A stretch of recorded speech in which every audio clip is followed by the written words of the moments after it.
A colheita do milho segunda safra segue a todo vapor aqui em Mato Grosso e nós viemos até Diamantino para conhecer uma das famílias pioneiras no município no cultivo de soja e também do milho segunda safra. Esta é a Fazenda São Pedro, dos irmãos Crolin, que investem na atividade e consideram o milho um dos carros-chefes para equilibrar as finanças do negócio.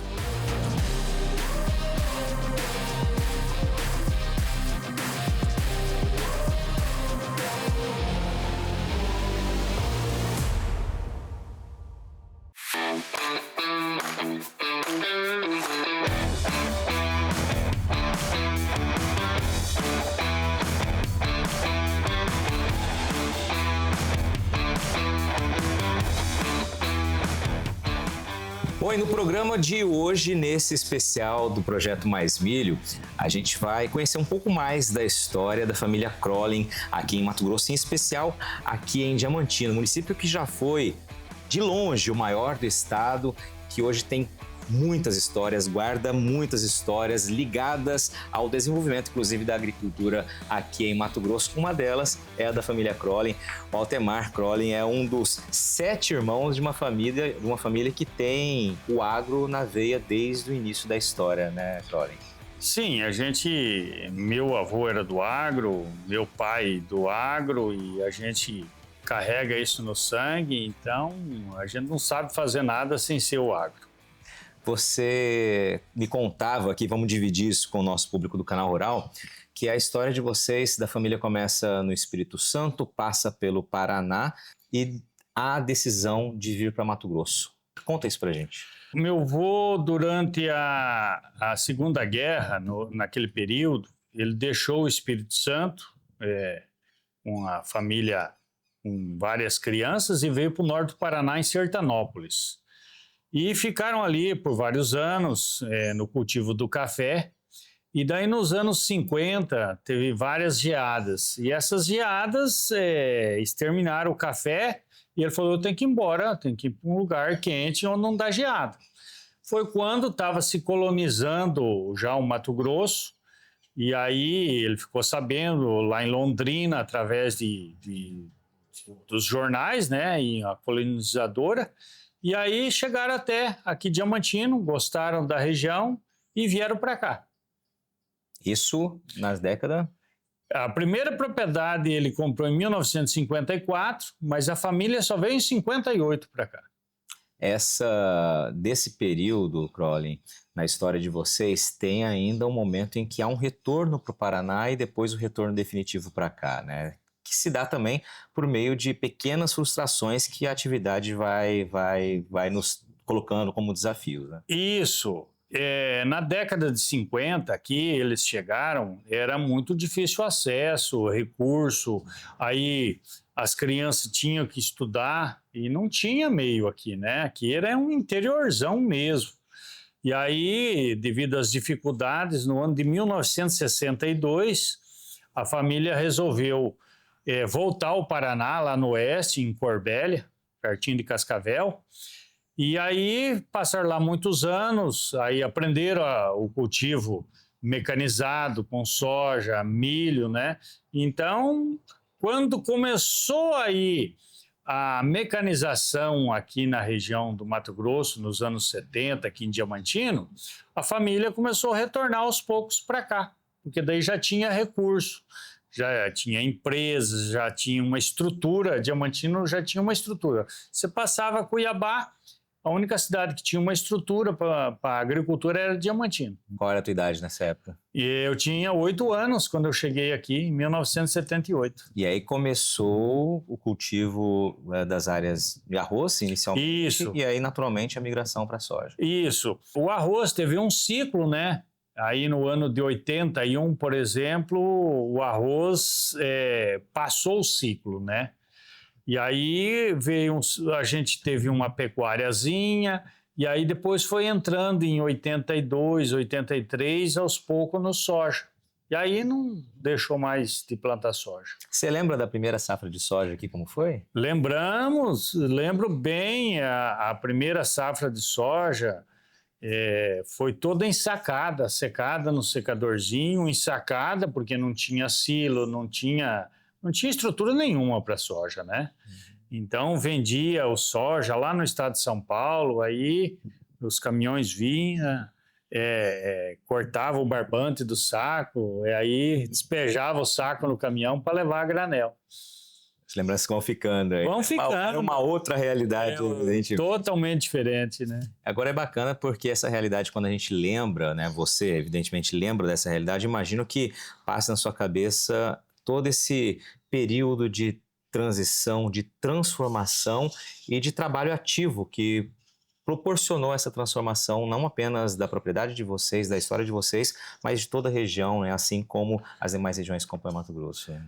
A gente viu essa transformação, né? Nós chegamos aqui, praticamente não tinha região agrícola aberta, né? Então a gente viveu essa transformação da abertura do cerrado, né? Dos campos, e iniciou-se os plantios, foi melhorando. A nossa sorte que a gente estava numa região, já tinha calcário, né? Nobres já existia, já tinha as calcareadeiras ali, né? Então tudo ajudou nessa transformação, porque esse solo aqui é muito pobre. Nós tivemos que construir ele inteiro para ter essa produção que nós temos hoje. Exatamente, a domesticação, né, dos desafios da terra. Agora, Crowley, a gente está no programa, né, Mais Milho, e quero saber como começa o milho na história de vocês, e eu sei que tem um fato curioso aí, uma frustração do seu pai, justamente com a história do milho. Explica pra gente isso daí, que é um capítulo muito bacana da trajetória. O milho é muito interessante aqui. Você vê, às vezes, através de um problema, surgem oportunidades, né? A ferrugem asiática, ela fez a gente antecipar os plantios. Então, ninguém plantava soja aqui em setembro, ia plantar do meado de outubro em diante. Aí, com a história da ferrugem, a gente começou a antecipar o plantio para setembro. Chovia em setembro, e teve alguém que começou a plantar e foi dando certo, a gente foi antecipando o plantio, e aí a gente viu aquela janela: opa, se eu plantar um milho em fevereiro, eu vou conseguir fazer uma safra de milho, uma segunda safra. Então a gente tentou fazer, foi começando aos poucos, foi dando certo, e começou então a produção de milho nossa e da região aqui, né? E o fato interessante é que quando meu pai saiu do Paraná em 1978, ele vendeu uma suinocultura, se desfez de uma pequena suinocultura que era a paixão dele. E era uma frustração dele vir para o Mato Grosso, e ele falava: o Mato Grosso não produz milho, como que eu vou criar meus porcos, né? Então ele sempre pensava nisso daí. E aí, com o domínio da terra aqui, do cerrado, começou a se produzir milho. E aí, o ano 2011, 12, a gente entrou no milho. E aí ele começou, aos poucos, a entrar na suinocultura, não em escala assim grande, né? Mas ele realizou o sonho dele em criar suíno no Mato Grosso. Isso aí realmente era algo que mexia com ele? Mexia porque ele sempre foi apaixonado pela suinocultura. E aí ele veio a falecer em 2020 e ele chegou a ver essa produção extraordinária que o Mato Grosso tem hoje de milho, né? Maravilha. Hoje vocês plantam quanto aqui de soja, de milho? Como está distribuída a atividade de vocês? Eu trabalho numa sociedade com mais 3 irmãos, né? E a gente planta 1.800 hectares de soja, 1.600 de milho todo ano, e nós temos pecuária também. Então, a pecuária a gente entrou já tem 10 anos, e foi uma coisa que a gente inseriu no sistema pecuário. Hoje não tem como você sair, porque das 3 atividades nossas, talvez a pecuária que esteja assim, mais dando resposta para nós é a pecuária hoje, né? Essa estratégia de integração, ela se mostrou como uma alternativa mais do que viável, necessária para o produtor hoje? Sim, a gente começou com a pecuária naquelas áreas marginais, área mista, né? Plantando braquiária para melhorar o solo, aí pôs o gado em cima, e todo ano a gente tem melhorado a média da soja, né? Vem melhorando o solo e aí vem produzindo soja todo ano melhor. Então é uma coisa sem volta a pecuária. Maravilha, vai equilibrando a balança. Isso. Fica, né, diante do nosso sobe e desce aí de preços.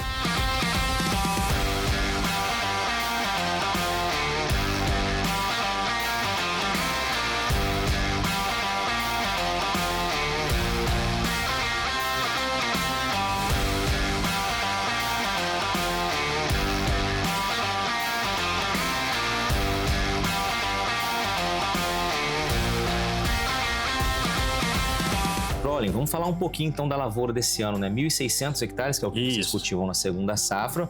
Um ano bom de chuva, mas não significa que a chuva tenha chegado na hora exata, né? Qual que é a realidade da lavoura que a gente está acompanhando a colheita aqui?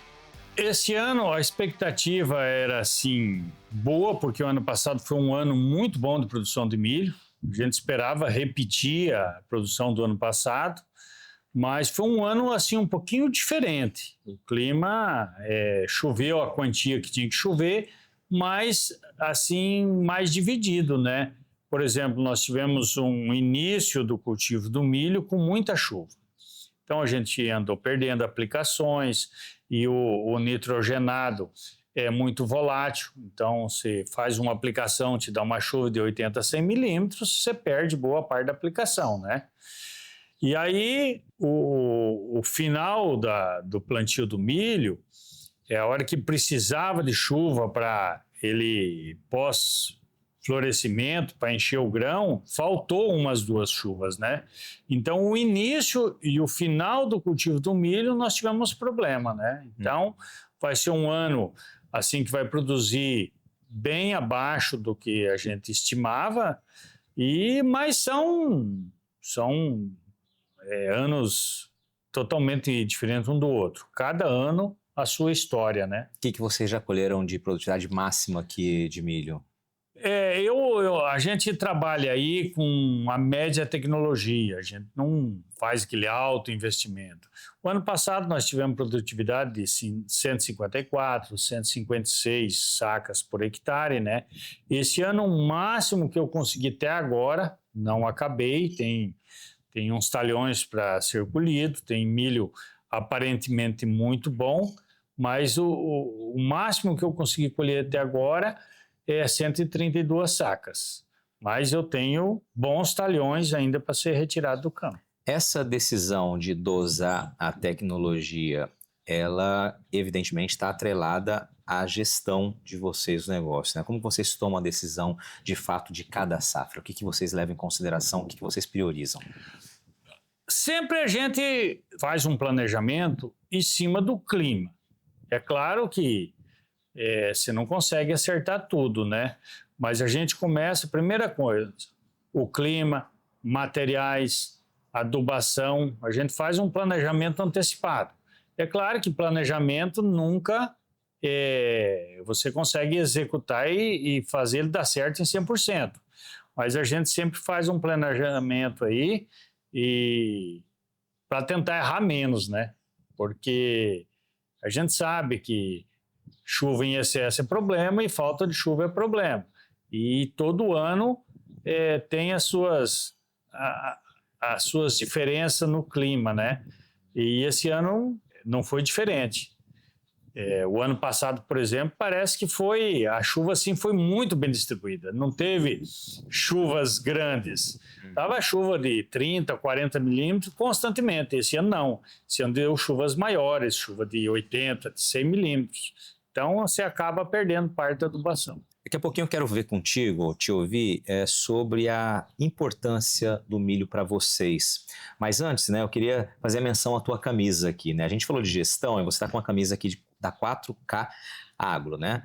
Me fala um pouquinho como vocês, falou que são você e mais 3 irmãos, são em 4 dos 7 irmãos que estão na atividade aqui, especificamente ligada à fazenda. Como que vocês dividem as funções, né? Para o Glauber Silveira, né? Você conhece muito bem, nosso apresentador do Mais Velho também costuma dizer assim, para não ter briga entre os irmãos. Como vocês costumam dividir aí as funções? Nós somos em 4 irmãos, cada um tem uma função. Um toma conta do financeiro, o outro da pecuária, o outro do transporte e outro da operação em geral, desde de máquina, plantio, colheita. Então, é bem dividido. E cada um tenta fazer o melhor possível na sua função. E tem dado certo. E as reuniões ali, como funciona essa gestão compartilhada? Cada um com a sua área, mas todas linkadas. Todas linkadas. A gente, hoje, a tecnologia nos acrescenta muita coisa. Por exemplo, a gente tem um grupo da 4K, do nosso grupo. Então, qualquer assunto a gente joga lá dentro. Então, às vezes, a gente não dá tempo de sentar os 4. Põe lá no grupo, daí a pouco um responde, o outro responde. Então, a gente usa muito, como se diz hoje, Home office. Home office, né? Então, a gente acaba trabalhando da onde está e às vezes está lá na fila para descarregar, eu estou aqui. E a gente vai desenrolando, né? Dá seu jeito. 4K, 4 Crawling, evidentemente, né? E aí, 4K Agro é a empresa de logística de vocês, né? O ramo da área de logística. E aí, voltando à pergunta do milho, né? O que o milho representa para a economia da fazenda, da propriedade, né? O que tem, qual o olhar de vocês estratégico com relação ao milho nesse ponto de vista? O milho, ele hoje dá para se dizer já que é a nossa renda principal da fazenda, né? O soja, ele tem pagado a conta, pagado os investimentos, e o milho, nos anos que a gente tem uma boa produtividade, consegue acertar assim as vendas, né? É o que tem deixado uma margem para o produtor. Então, o milho hoje, eu não consigo ver o milho fora do nosso sistema aqui. Cada vez mais a industrialização chegando, a usina de etanol, o milho cada vez mais processado aqui na nossa região. Então, é uma coisa consolidada. Todo mundo hoje faz o seu planejamento em cima da safra do milho. Quer dizer, falar algumas décadas atrás, né, para o seu saudoso pai, que o milho ocuparia essa relevância na composição da fazenda, chegaria a duvidar, né, no passado, né? Não só ele, né, duvidaria disso, mas nós também. Quando a gente começou a introduzir a cultura do milho aí no ano 2011, 12, a gente duvidaria se alguém falasse que o milho seria a cultura principal do Mato Grosso um dia, né? E eu acho que a gente virou a chave. Hoje, no Mato Grosso, a cultura principal é o milho. Crawling, queria trazer um outro ponto rapidamente aqui para o nosso bate-papo, que você hoje, né, é presidente do Sindicato Rural aqui de Diamantino, também é delegado da ProSoja já há 2 décadas, inclusive, né? Isso. Está na ProSoja há 20 anos. Seu irmão também faz parte, né, seus irmãos da ProSoja. Eu queria que você me falasse desse papel institucional das associações, né, que ajudaram de fato nessa consolidação da nossa agricultura, especialmente, né, nessas últimas décadas. Né? Olha, as instituições, tanto o Sindicato Rural, a nossa federação e a ProSoja contribuíram demais nessas últimas 2 décadas, né? Igual a ProSoja, aí 20 anos, eu com 20 anos de a ProSoja, então foi fundamental para a gente entender o processo, a gente ter força, né? Nós começamos a ProSoja aí no início aí com 500, 600 associados e hoje estamos encostando em 10 mil. Você vê que as entidades se fortaleceram nesse período, né? E hoje a gente tem força junto para levar certa reivindicação aí e ter um poder de negociação em vários setores aí. A gente sofria muito com logística, as entidades foram para cima. Hoje a gente vê o Mato Grosso cresceu demais, evoluiu, né? Temos logística. Então, tudo foi as entidades que correram atrás. O produtor levava as demandas, a entidade corria atrás e hoje a gente está colhendo o resultado. Excelente. Quando a gente fala em desafios, né, você citou logística, citamos aí vários outros aqui ao longo do bate-papo, a gente lembra que são as dificuldades que nos fazem prosperar. E eu sei que você pensa assim. As dificuldades fazem a gente prosperar e deixa a gente mais forte, né? Olha que são quase 5 décadas a gente convivendo na agricultura. Quanta dificuldade a gente passou.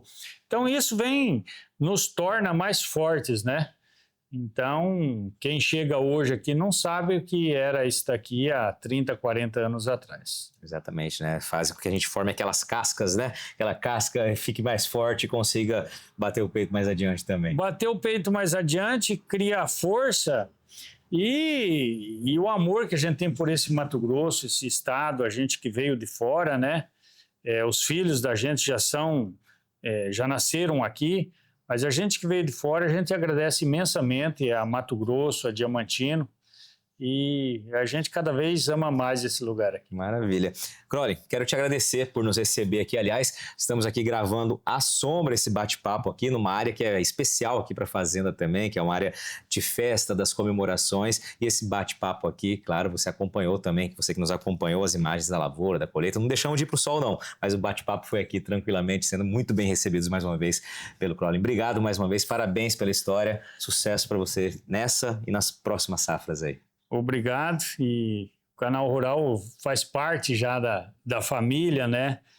Já contou outras histórias e a gente está aí no que for possível para atender aí, contar a história aí que fica registrado aí para as gerações seguintes. Maravilha. Obrigado a você que nos acompanhou mais esse especial Mais Milho. Tenho certeza que você curtiu mais uma história, né, da agricultura e da relevância, da importância do milho para não só uma propriedade rural, uma família, mas um município, uma região, um estado e, claro, o nosso país. Até o próximo.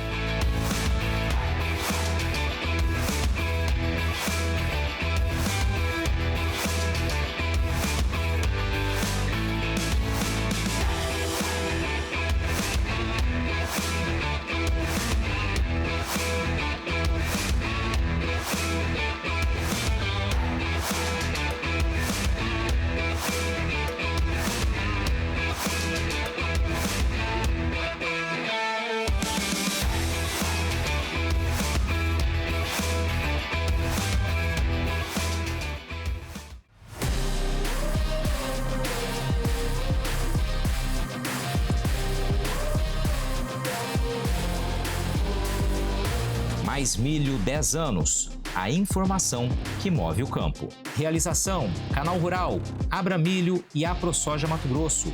Patrocínio: Bayer e John Deere. Apoio: Sicredi, Calpar Calcário Agrícola e Impasa.